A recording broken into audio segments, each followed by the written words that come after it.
حضور مفتی اعظم جو نانا تھے تاج الشریعہ کے، وہ بہت بڑے بزرگ ہماری جماعت کے گزرے ہیں، ان کا کہنا یہ تھا کہ جب بھی میں اپنے کمرے میں اکیلا رہوں اجازت کے بغیر کوئی آیا نہ کرے۔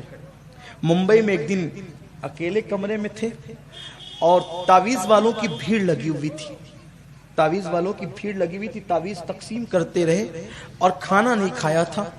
یہ بھی ایک عنوان ہے کہ کھانا کیوں نہیں کھایا تھا، اس لیے کہ وہ کھانا مانگ کر نہیں کھاتے، کبھی کسی کو نہیں کہا کہ کھانا کھلاؤ، پانی پلاؤ، چائے پلاؤ، اگر ضرورت بھی پیش آ گئی تو وہ کہتے تھے آپ پانی پیئیں گے، آپ کھانا کھائیں گے، آپ چائے پیئیں گے، لوگ سمجھ جاتے تھے کہ حضرت کو اس کی حاجت تھی۔ اتنے متقی تقوی تھا، بڑے پرہیزگار تھے، اللہ اکبر۔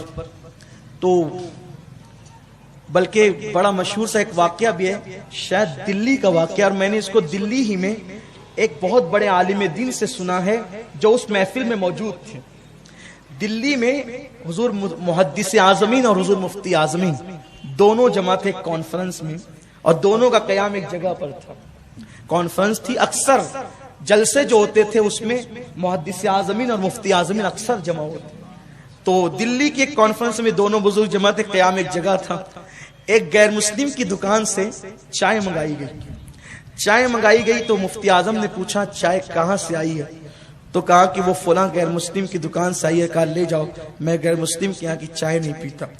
وہ چائے حضور محدث اعظم کے آگے رکھی ہوئی تھی، حضور محدث اعظمین علیہ رحمہ کے سامنے چائے رکھی کہ آپ نے کچھ پوچھا نہیں۔ اس وقت کسی نے کہا حضرت مفتی اعظم نے چائے واپس کر دی۔ کہا کیوں واپس کی؟ کہا کہ انہوں نے کہا کہ میں غیر مسلم کے یہاں کی چائے نہیں پیتا۔ تو محدث اعظم نے کپ اٹھایا اور مسکرا کے فرمایا وہ ان کا تقوی ہے، اور منہ میں چسکی لیتے ہوئے فرمایا بڑے حسین لب و لہجے میں یہ ان کا فتویٰ ہے، وہ ان کا تقوی ہے اور یہ ان کا فتویٰ ہے۔ حضرت مفتی اعظم علیہ رحمہ کیا ہمارے اسلاف تھے، کیا محبتیں تھیں، کیا الفتیں تھیں، کیا انداز تھا ایک دوسرے کو نبھانے کا۔ تو بہرحال حضور مفتی اعظم علیہ رحمہ فرماتے تھے کوئی آئے نہ، کھانا نہیں کھایا تھا، کمرے میں چلے گئے تھے۔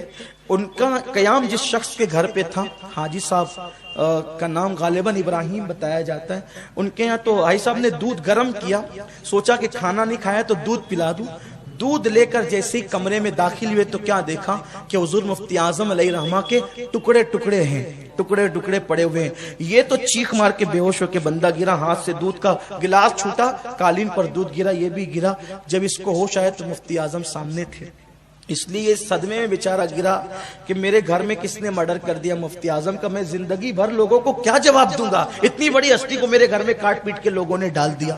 لیکن جب یہ شوش میں آیا تو سرکار مفتی اعظم سامنے کھڑے تھے، مسکرا کے کہتے ہیں حاجی صاحب یہ دودھ میرے حصے کا نہیں تھا، قالین کا حصہ تھا، قالین نے پی لیا، میں نے پہلے ہی کہا تھا کہ میرے کمرے میں اجازت کے بغیر مت آیا کرو، آپ آئے کیسے؟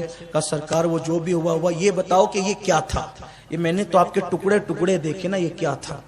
کہا حاجی صاحب جب تک میں حیات رہوں پہلے وعدہ کرو کسی کو بتاؤ گے نہیں۔ کہا کیا تھا؟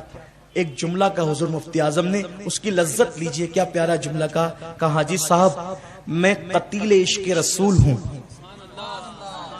میں قتیل کہتے ہیں جو قتل ہو جائے، میں قتیل عشق رسول ہوں، روز جیتا ہوں روز مرتا ہوں، میں قتیل عشق رسول ہوں، روز جیتا ہوں روز مرتا ہوں۔ یہ عشق رسول تھا اور وہی عشق رسول خون میں منتقل ہوا تھا حضور تاج الشریعہ کے۔